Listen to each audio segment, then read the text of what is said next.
berapa ya? 7 lah. Box nomor 7. Oke, baik. Tadi sudah ada tsunami moncer, sekarang adalah perahu karet.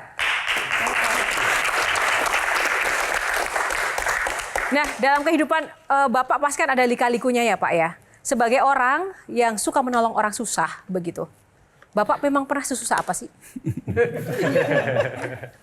Saya itu mungkin senangnya itu setelah tua, Mbak. Kenapa?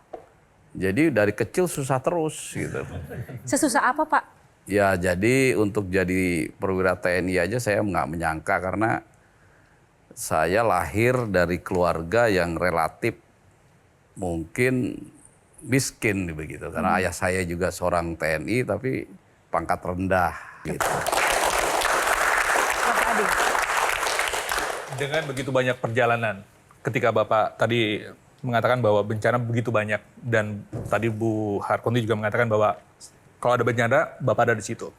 Dengan latar belakang ekonomi yang nggak nyaman kala itu, kemudian harus berhadapan dengan orang-orang yang kena musibah.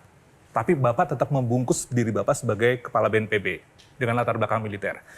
Ada nggak, pernah nggak ngumpet di belakang staf ini, Bapak nangis?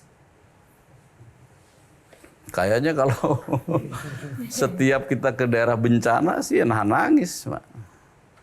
Karena kan yang kita hadapi orang-orang susah gitu. Justru itu yang membuat jadi bekerja di BNPB ini nyaman. Nyamannya itu. Artinya setiap saat kita bisa selalu bersyukur, kita selalu berterima kasih karena kita bisa membantu orang banyak ya. Dan ketika kita sedih, dibandingkan dengan orang yang sedang bencana ini nggak ada apa-apanya sedih kita itu. Gitu. Oke. Relate dengan jawaban Bapak tadi, nyambung ya Yohana ya? Silakan. Berarti kan ada seseorang di belakang itu yang membuat rakyat menderita, ya kan? Karena ada bencana. Kita nggak mungkin lah bencana datang begitu aja, gitu kan? Nah, dari frekuensi perjalanan Bapak, provinsi mana yang paling sering, dan apakah Bapak pernah ngomelin pemimpin daerah itu?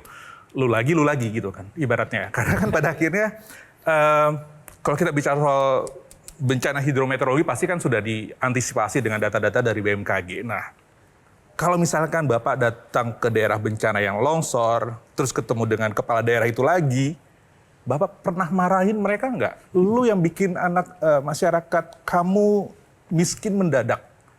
Di mana tanggung jawab kamu? Kenapa kamu nggak belajar soal bencana? Kamu kenapa nggak literasi bencana kamu gagal terkait dengan edukasi, Bu ya? Kayak gitu. Pernah Pak? Pernah, Pak? Ya kita polanya kalau bekerja ya, begitu datang ke wilayah, itu biasanya rapat koordinasi ya. Itu saya selalu mengambil, saya paparan tuh. Saya paparan berdasarkan data-data. Nah dari situ, dari data itu langsung gitu. Memang tidak seperti marahi anak kecil ya. Iya. Misalnya sekarang kayak Sumatera Barat, Jawa Barat gitu. Setiap tahun frekuensinya tertinggi gitu. Ya itu yang selalu kita ngomong terus itu.